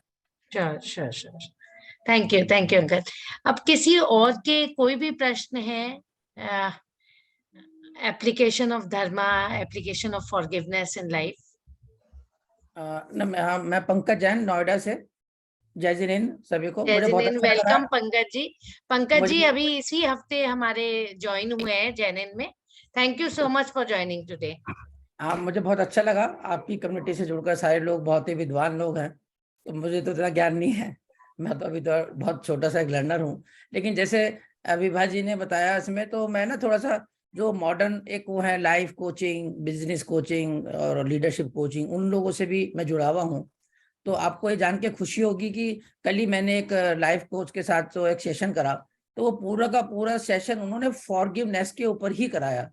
और फॉरगिवनेस में भी उनका थॉट ये था कि आपने नॉर्मल में जो क्षमा मांगते हैं वो एक अलग चीज है, बट लेकिन आपने क्षमा करनी है। तो उन्होंने क्या करा कि एक पेपर लिया और पेपर पे कहा कि आप थोड़ा सा स्टेटमेंट लिखिए और उन सब लोगों के नाम लिखिए जिनको आप क्षमा करना चाहते हैं, और फिर उसको फाड़ दीजिए और इसको जो है फेंक दीजिए। तो मेरा सवाल विभा जी यही है कि अब वो मुझसे ये कह रहे हैं कि इस तरह के ना और भी कराएंगे, मतलब रेगुलर कराएंगे। वो कह रहे हैं कि ये मत समझिए कि एक बार मैंने करा लिया तो आपका वो हो गया।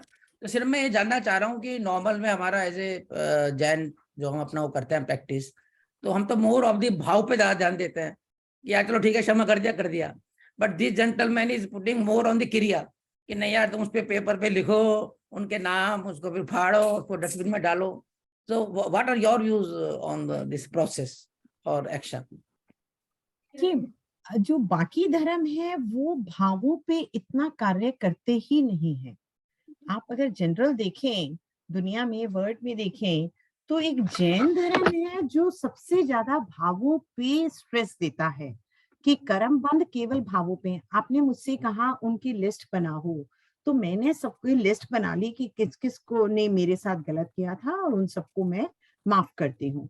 तो अंदर से जब तक भाव नहीं आएंगे तब तक ये मात्र क्रिया रह जाएगी। आप एक देखिए, एक बच्चे को या मेरे को ही, सपोज मैं इतनी बड़ी हो गई और मैं मंदिर भी नहीं जाती, सपोज मम्मी ने अब मुझे नियम दिलवा दिया जबरदस्ती तुझे मंदिर जाना है, सपोज, ओके। तो अब आप देखिए मैं मंदिर जाऊंगी क्योंकि मम्मी की रिस्पेक्ट करती हूँ, जाऊंगी, अभी मेरे को कोई श्रद्धा नहीं है, वहां जाके 2 दफा नमोकार मत पढ़ूंगी और वापस आ जाऊंगी और मम्मी का कहना मान लिया। अब आप बताइए क्या उस क्रिया में धर्म मानेंगे? क्या उस क्रिया से आप के अंदर उछाला आएगा? क्या आप उस क्रिया से क्षमा भाव कर पाएंगे? क्या उस क्रिया से मान पे ठेस लगेगी? क्या उस क्रिया से सत्य वचन बोलेंगे? जब तक कि आपको उसके भावों का, उसकी इंपॉर्टेंस समझ ना आए। अब आप मंदिर जाते हैं, जस्ट 9 बार नमोकार पढ़ा आ गए, सपोज आप वैसे भी जब तक भगवान के गुणों को नहीं जानेंगे, पहचानेंगे कि मैं भगवान को क्यों नमस्कार कर रहा हूं, जब आपने उनके गुणों को ग्रहण करने की ठानी कि जो भगवान आपके अंदर गुण है वो ही गुण मेरे अंदर प्रकट हो, निश्चय से मेरे अंदर है, परंतु वो प्रकट हो, मैं भी आप जिस मार्ग पे चल के मोक्ष जा सके, कर्मों की निर्जरात कर सके, कर्मों से छुटकारा पा सके, मैं भी उस पे चलूं और उनसे छुटकारा पाऊं, तब तक वो श्रद्धा नहीं बनेगा। तो मैं तो इसी बात पे विश्वास करूंगी कि क्योंकि अभी बाकी धर्मों के लोग केवल ये कहते हैं कि क्रिया is the most important thing, इसलिए शायद उन्होंने क्रिया पे जोर दिया।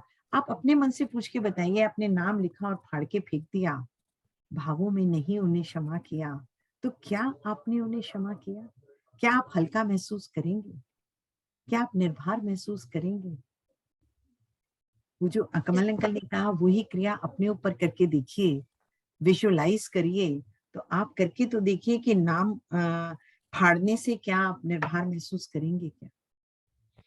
इसमें बस पंकज जी, मैं डॉक्टर विभा ने जो कहा है उससे तो पूरी तरह से सहमत हुई, लेकिन इस क्रिया का, क्योंकि ये एक्टिविटी मैंने भी की हुई है एक ऐसे सेशन में, जो ये सेशंस होते हैं लिविंग लाइफ और इस तरह के सेशन में, तो मैंने भी की थी, और इसका एक्चुअली मेरे पे गहरा प्रभाव पड़ा था। तो क्या है कि भाव तो होने ही चाहिए, भाव के बिना तो क्रिया का कोई महत्व ही नहीं है। लेकिन भाव के साथ अगर अपन ये क्रिया करते हैं तो मेरे पे क्या प्रभाव पड़ा था इसका मैं बताती हूँ। सिमिलर ही थी, चाहे फाड़ के फेंका नहीं होगा, लेकिन लिखा तो था नाम। तो उसका उसका इम्पैक्ट ये था कि सबसे पहले तो मैंने अपने अंदर विचारा कि मतलब एक ऐसा कौन सा व्यक्ति है अगर संसार में मुझे लेना पड़े जिससे मुझे क्षमा करना है। तो सबसे पहले तो मैंने अपने को क्लींजिंग का प्रोसेस चालू किया। तो एक उसका ये फायदा है कि कम से कम पेपर में लिखा तो गया, समझ तो आया, नहीं तो हमें खुद ही नहीं पता कि हम किससे परेशान हैं, क्यों परेशान है, ये भी डुअलिटी चलती रहती है। और फिर उसके बाद जब भावों से वो आ जाता है तो एक चाह उत्पन्न होती है कि अब मुझे क्षमा करना ही पड़ेगा, और खुद के लिए। तो वो जो है निर्भर होने की प्रक्रिया वो चालू हो जाती है, क्योंकि हम क्लियरली उसको लिख देते हैं। तो कुछ थोड़ा बहुत मतलब महत्व तो है। अब वो तो इस चीज का है कि कौन इसको कितने भावों से करता है। मुख्यतः तो भावों की ही है, बाकी ये सब तो क्रियाएं हैं, किसी भी फॉर्म में कर लो, कोई बोल के कर ले, कोई लिख के कर ले। असल में देखा जाए तो स्वाति ने बहुत अच्छी बात कही, और मैं कहूँगा कि उनको क्रिया को और भाव को या ज्ञान को कह लें, कि जैसे कहा ना कि सब समझ के, अगर हम जैसे मंदिर जा रहे हैं तो हम देखें कि हम जिन बिंब के दर्शन कर रहे हैं तो क्यों कर रहे हैं, उनके क्या गुण हैं, तो वो जानकारी चाहिए। तो आप उसे ज्ञान भी कह सकते हैं, आप सद्भाव भी कह सकते हैं। तो उनको रथ के दो पहियों की तरह से माना जाता है कि एक के बिना दूसरा नहीं चलेगा। यानी अगर सिर्फ भाव ही भाव हो गए और उनका क्रिया रूप में परिणत नहीं हुए, आपके एक्शन में नहीं आए, तो उससे लाभ नहीं होने वाला है। और अगर आप क्रिया कर रहे हैं, बिना जाने हुए क्रिया कर रहे हैं, वो सिर्फ एक मैकेनिकल एक्शन हो रहा है, तो उससे कोई लाभ नहीं होने वाला। तो इसका बड़ा सुंदर एक गाथा है, मैं पहले भी उसका उल्लेख कर चुका हूँ। हयम णाणम किया हीणो, हयम णाणम किया हीणम, हया अणाणो किया। मतलब ये कि अगर क्रियाहीन ज्ञान है तो वो निष्फल है, निष्प्रयोजन है, और अज्ञान से जो क्रिया की जाती है वो भी निष्फल है, उसका कोई लाभ नहीं है। फिर उदाहरण दिया जाता है, रहो एक चक्केण रहो पयाए, रथ एक पहिए से नहीं चलता।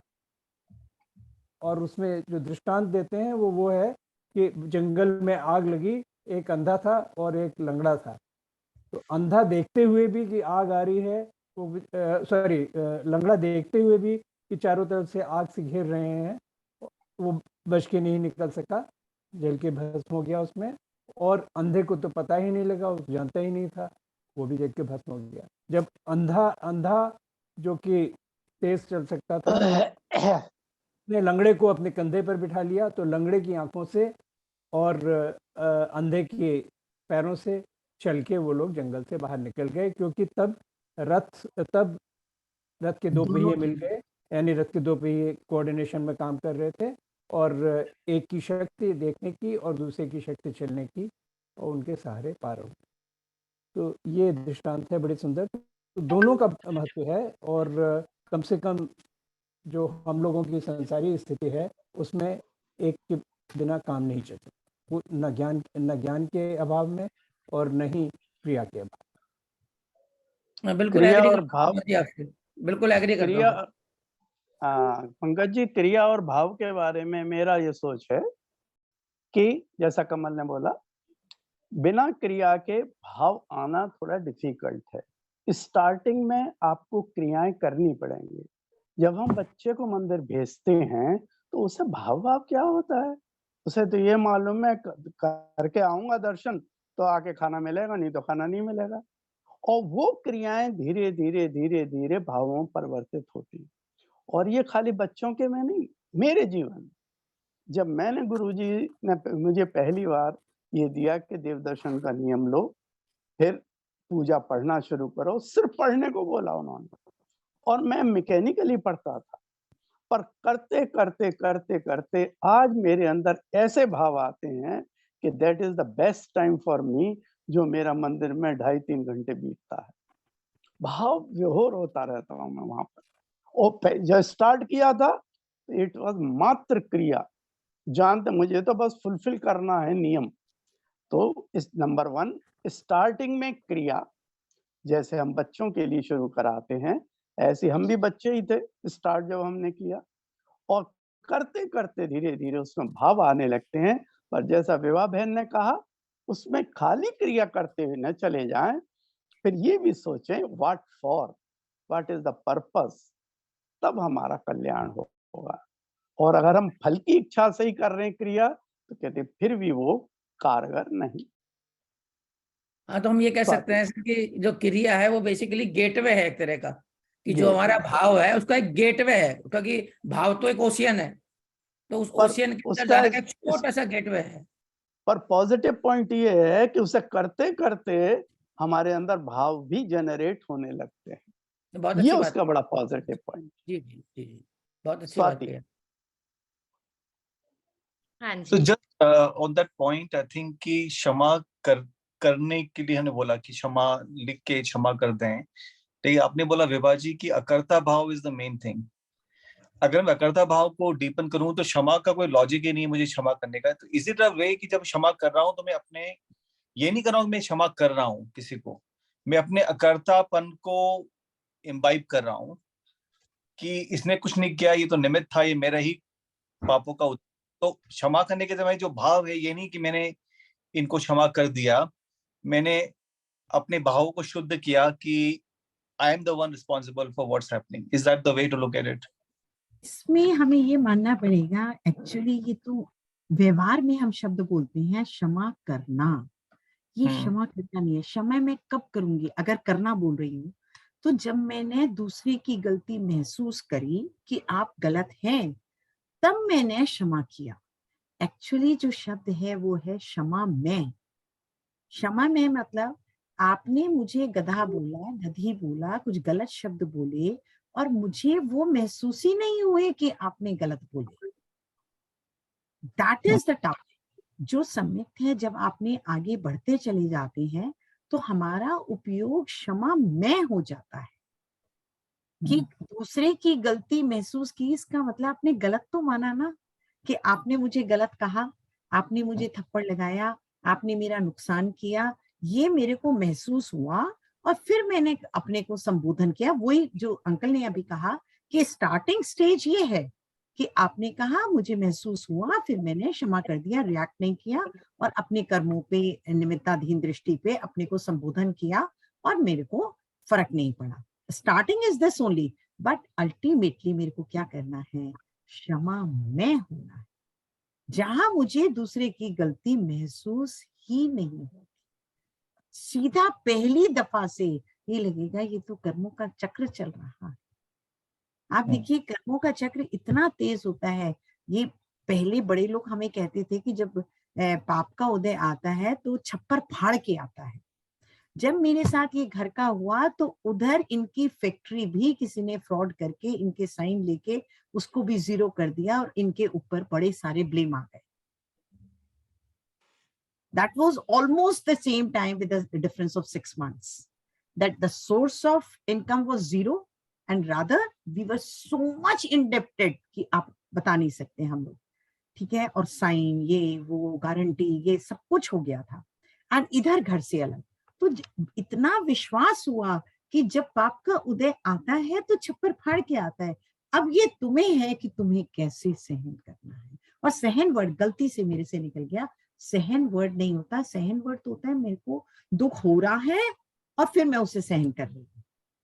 कर्म पे विश्वास करो और उसे चलने दीजिए। बस यही है धर्म का तो मेन इंस्टेंस। अब तो ऐसा ऐसा लग रहा है कि कहीं और से आई है इस दुनिया में बाजी। कुछ नहीं होगा। तो तभी मेरा तो मैंने इनके विश्वास नाम के करके आगे वी देखिए। लगा दिया, वे, नहीं, तो विशुद्ध मेरा इसमें भाव। नहीं, ये भी आप पूछना लोग इतने अच्छे हैं, इतने अच्छे हैं, इसलिए भाव बन भी जाते हैं। परंतु आप ये देखिए, करके देखिए। एक हमारे बचपन में एक बाबूजी थे, कोई रिलेशन नहीं था, कुछ था, बड़े थे इसलिए बाबूजी बोलते थे। वो ये कहते थे, जो मैं कहता हूँ तू करके देख विभा, नहीं अच्छा लगेगा तो वापस अपनी चाल पे आ जाना। क्योंकि उन्हें ये विश्वास था कि ये अच्छा लगेगा ही लगेगा इसे। तो बस मैं भी यही कहूंगी, बहुत अंदर से भाव उठते हैं कि सब जने हम अपने जैन धर्म के को अप्लाई करने लगे, तो आप देखिएगा जीवन इतना सुंदर हो जाता है, इतना हल्कापन आ जाता है कि मेरे पास शब्द नहीं है उस हल्केपन को डिस्क्राइब करने के लिए। तो मेरा एक इसमें क्वेश्चन भी था विभा जी की, on a day to day basis जैसे आपका क्या चर्या रहती है, रूटीन रहता है, what you try to follow? क्योंकि ये थ्योरी तो हमने पढ़ी हुई है, सुनी हुई है, आज ज्यादा इंस्पायर हो गए हैं, कल शायद भूल जाएं इसका कुछ पोर्शन आगे। ये तो बस व्हाट रूटीन ही रहती है। थोड़ा हाँ उपयोग जो मेरे में अभी कमी है, मूर्छित उपयोग हम सबका है। मतलब मैं अपने लिए तो कह ही सकती हूँ, हर विकल्प को जान नहीं पाते। इतने अनंत अनंत विकल्प हैं जो छोटे छोटे होते हैं, बहुत तीव्र कषाय वाले नहीं होते, उनको तो हम नोट भी नहीं करते कि ये विकल्प भी आया, और हम क्या कहते हैं बड़ा अच्छा उपयोग चल रहा है। बस आज तो मेरे ये मोटे मोटे 8-10 विकल्प आ गए और उनको कर लिया। और उनके ऊपर क्या होता है कि जो हम लोग करते हैं, पर्याय का काम करिए कि ये विकल्प आया, एक तो एक भी विकल्प मेरे ध्यान से अलग ना जाए, मूर्छित उपयोग में ना चला जाए। मेरे जो विकल्प आ रहा है, विकल्प आना हमारी स्टेज पे जहां हम खड़े हैं, मतलब स्वाभाविक है, आएगा, जरूर आएगा। ये मेरे को करना है, ये करना है, ये नहीं करना, इसमें क्रोध होता है, इसमें कषाय होती है, इसमें क्रोध ये होता है, ये विकल्प आएंगे। परंतु क्योंकि आत्मा का स्वभाव जानने वाला है, अगर हम उस विकल्प में ये देखें कि ये तूने प्लानिंग किया था, क्या ये प्लानिंग अनुसार हुआ, क्या ये प्लानिंग, तो आप, मैं नहीं कह रही कोई भी विकल्प नहीं होगा, मैक्सिमम पोर्शन प्लानिंग अनुसार नहीं होता है, बट कुछ होते भी हैं। तो जो कुछ होते हैं हम उन्हें केवल याद रखते हैं कि देखो मैंने, और कर्ता बनते हैं, देखो मैंने ऐसा ऐसा प्लान कर लिया था ना, ऐसा ऐसा किया था, पहले से सोच लिया था, ये कर लिया था, तो मेरी वजह से ये सक्सेस मिली।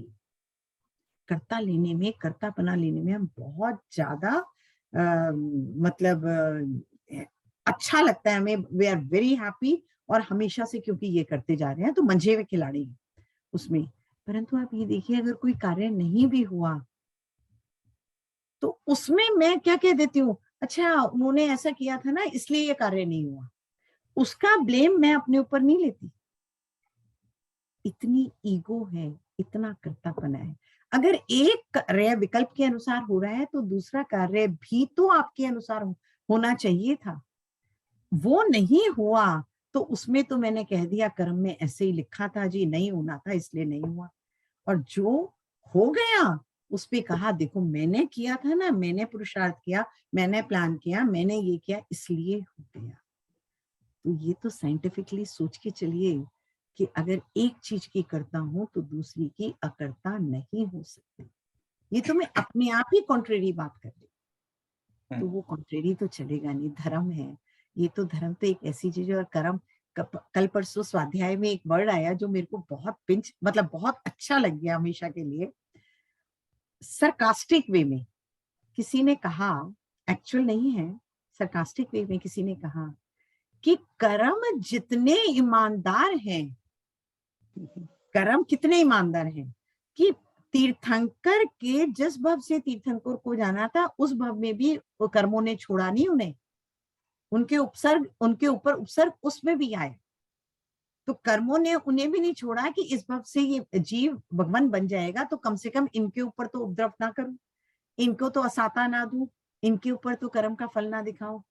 कर्म इतने ईमानदार हैं कि उन्होंने किसी को नहीं छोड़ा, तो उन्होंने सरकास्टिक वे में। और हम और जीवात्मा कैसी है कि हम टोटल मायाचारी हैं। हम ये कहते हैं ये ना हो जाए, ये ना हो जाए, ये ना हो जाए, हम कर्मों के फल को नकारते हैं। तो कहते हैं कर्म को कहता कौन है कि ये अजीब है, मतलब सरकास्टिक वे में है, वो अजीब ही है, मैं मना नहीं कर रही हूँ, बिल्कुल परफेक्ट है। परंतु उन्होंने कहा कि ये बताओ तो सही कौन कहता है वो अजीब है, कि वो तो इतने ज्यादा ईमानदार है। मुझे वो चीज बहुत अच्छी लगी पढ़ के, बहुत ही अच्छी लगी, दिल को छू गई। वो कहते हैं कंप्यूटर में वायरस आ सकता है, कुछ गलती हो सकती है, बट कर्मों के फल में कभी जिंदगी में गलती नहीं हो सकती। परसों का स्वाध्याय तो हमारा बहुत ही अच्छा गया, उसमें कई पॉइंट्स बहुत अच्छे निकल के आए। Thank you so much, Dr. Vibha. We have already exceeded our time. किसी के कोई क्वेश्चन लास्ट हैं तो हम एक और क्वेश्चन लेके we can close. अगर किसी का कोई क्वेश्चन है, else we can wrap up. किसी का नहीं है तो मैं एक दो पॉइंट ऐड करूंगा। हाँ जी, पापोदय का बहन जो बता रही थी, इसके बारे में कहा जाता है पापोदय जब होता है तो कालिमा की तरह आता है, सनसेट के कालिमा बिल्कुल की, ठीक है, बिल्कुल चारों तरफ से कालिमा आती है। और इसी तरह पुण्योदय, जब प्रकाश आता है तो एक दिशा से नहीं आता, सूरज एक दिशा में निकलेगा पर उसका प्रकाश चारों डायरेक्शन में होगा, आपके सारे कार्य अच्छे होते चले जाएंगे।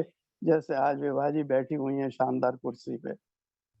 दूसरा कर्म का जो आपने बताया कि हैं अजीब, लेकिन वो बिहेव करते हैं सजीव की तरह, हैं वो अजीब, पर उनका बिहेवियर ऐसा लगता है कोई अच्छा खासा सजीव भी नहीं कर पाएगा।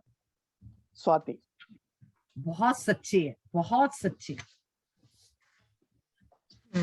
Thank you. इसका कारण ये है कि एक सिद्धांत के अनुरूप चलते हैं, उनकी कोई स्वतंत्र सत्ता नहीं है, वो एक सिद्धांत के अनुसार चलते हैं और उससे कोई डिविएशन का भी कोई सवाल नहीं उठता। आदमी तो डिविएट कर लेता है क्योंकि उसमें सोचने समझने की शक्ति है, या ये कहिए कि वो सोचने से जब सोचने की शक्ति का इस्तेमाल नहीं करता तो वो सोचने की उससे अपने रास्ते से चूक जाता है। पर कर्म तो एनिमेट आर्टिकल नहीं है, एनिमेट नहीं है, वो तो एक नियम से चल रहे हैं, एक कर्म सिद्धांत के अनुरूप चलते हैं, उससे डिविएशन का कोई सवाल ही नहीं। पर जीव चूंकि चैतन्य है, उसमें ये क्षमता है कि वो या तो उसके अपने स्वभाव के अनुसार चले या फिर विभाव कर ले, पर कर्म का तो कोई विभाव नहीं होता, कर्म तो अपने स्वभाव के अनुसार चलते हैं। तो अंकल आप ये देखिए ना, फिर भी हम कर्म पे विश्वास नहीं करते, मैं अपनी कमी बता रही हूँ, फिर भी कर्म पे विश्वास, और क्या कहते हैं, हे भगवान मेरे को कोई परेशानी ना आए, हे भगवान मेरा काम ऐसे हो जाए, मेरा ऐसे हो जाए, ऐसे हो जाए, मेरा समाधि मरण हो जाए, परंतु कर्म पे विश्वास नहीं। अभी मैं कर्म के फल को नकार रही हूँ, होगा वही जो कर्म में लिखा है, परंतु मैं चाह कह रही हूँ कर्म ऐसा फल ना दे के ऐसा फल दे, तो अभी वो पूर्ण विश्वास बन नहीं पाया। यहाँ पर थोड़ा नुआंस है कि पहले से सब कुछ डिटरमिन नहीं है, आपके एक्शन से आप उसे चेंज भी कर सकते हैं, यानी जो डिटरमिन आकर्षण हो जाएगा। हाँ, तो वो सब पुरुषार्थ का, यानी वो रूल आउट ना कीजिए। नहीं, पुरुषार्थ का रूल तो खत्म कर ही नहीं सकते, वो होगा। हाँ, तो आप में वो स्वतंत्रता आ जाती है, उसी तरह दोनों तरह से आप कर सकते हैं ना। परंतु हमारा उतना पुरुषार्थ चलता नहीं निर्जरा के लिए जितना हम चाहते हैं। वहाँ दूसरी बात होगी। तो एक इसमें एक एलिमेंट है जो आपने पहले किया है उसका फल आपको लेना है, दूसरा एलिमेंट वो है कि अभी आप जो कर सकते हैं उससे आप उसको या तो एटेन्यूएट कर लीजिए या आप उसको एक्सेसरबेट कर लीजिए, तो दोनों तरह की बातें। इसमें एक एग्जाम्पल दिया जाता है दीपायन मुनि का। दीपायन मुनि को जब ये बता दिया गया कि 12 साल बाद इनके निमित्त से द्वारका जलेगी, फिर भी उन्होंने हर संभव कोशिश की कि मैं उसे अवॉइड करूं। दैट इज हिज पुरुषार्थ। 12 साल वो दूर रहे, पर चूंकि भगवान की वाणी में था इसलिए उन्हें आना पड़ा। लेकिन उनके पुरुषार्थ को आप देखिए, 12 साल तक मुनि बन के उन्होंने कितना पुण्य कमाया होगा, कितने भाव उनके अच्छे रहे होंगे। अगर सिर्फ कर्म का सोचे, भगवान ने कहा है एक कोठरी में बैठ के रोते रहते और 12 साल के बाद द्वारका को जला लेते, वो नहीं किया उन्होंने। हालांकि भगवान के वचनों को झुटलाना नहीं चाहते थे, उन्हें पक्का विश्वास था होगा यही। लेकिन मेरा क्या पुरुषार्थ है? मेरा पुरुषार्थ ये है कि मैं कोशिश करूं कि इस हिंसा में मैं ना निमित्त बनूं, ये जानते हुए भी कि अनअवॉइडेबल है। तो पुरुषार्थ के फिर उसके एडवांटेज भी उन्हें मिले। 12 साल का उनको कितना पुण्य अर्जन किया उन्होंने। Swati. Thank you so much, Uncle Dr. Vibha.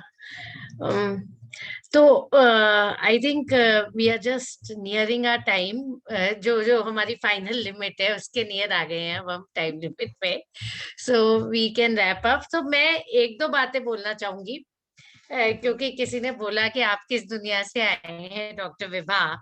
तो मैंने जब पहली बार डॉक्टर विभा से जेनिन सेशन में आने के लिए first time I talk to her over phone, जब मैं जानती नहीं थी, मुझे किसी ने डॉक्टर विभा का नंबर दिया था कि बहुत ही विदुषी लेडी है and we should invite her in जेनिन session, and she had come from North Delhi to Gurgaon Jain मंदिर to deliver her first session। तो जब मैंने पहली बार बात की और फोन पे उनकी बात सुनी, तो उसका मेरे पे एक बहुत ही गहरा प्रभाव पड़ा, क्योंकि उन्होंने कहा उन्हें कभी गुस्सा ही नहीं आता है।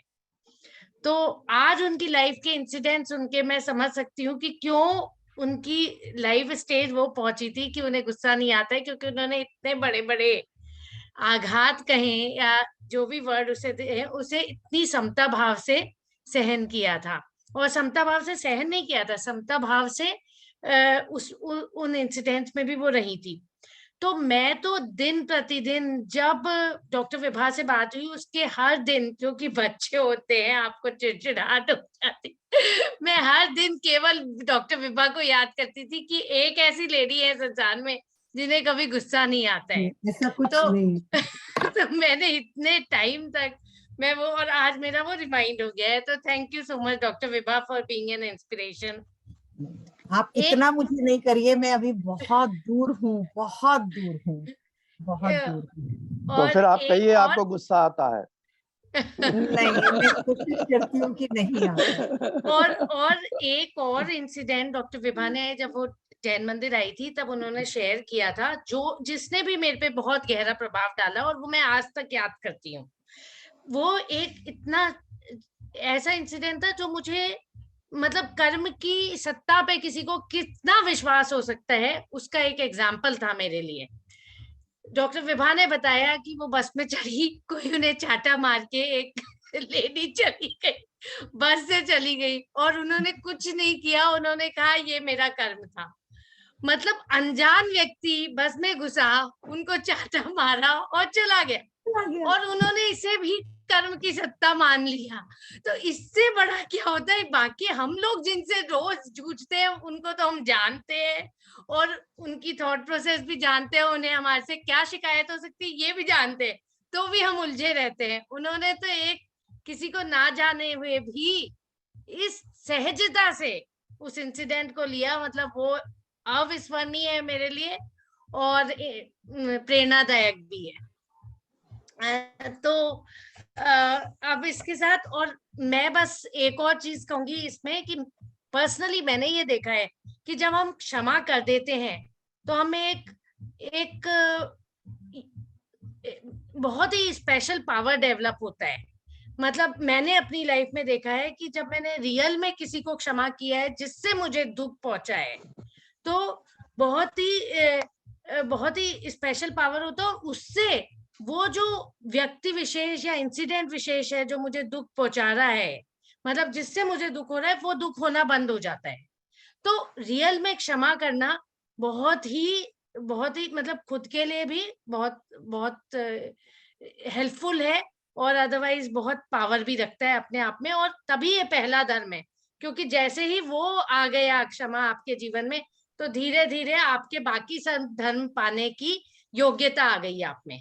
और आप फिर वो चलते चलते फिर आप आखिर तक पहुंचते हो। तो क्षमा का उद्घाटन मैंने अपने जीवन में महसूस किया है कि वो हमें 10 धर्मों के पड़ाव पे ले जाता है। जब मेरे जीवन में क्षमा आई तभी वास्तविक रूप में, मतलब मैं, और वास्तविक भी और क्रिया रूप में भी मैं 10 लक्षण के व्रत कर पाई।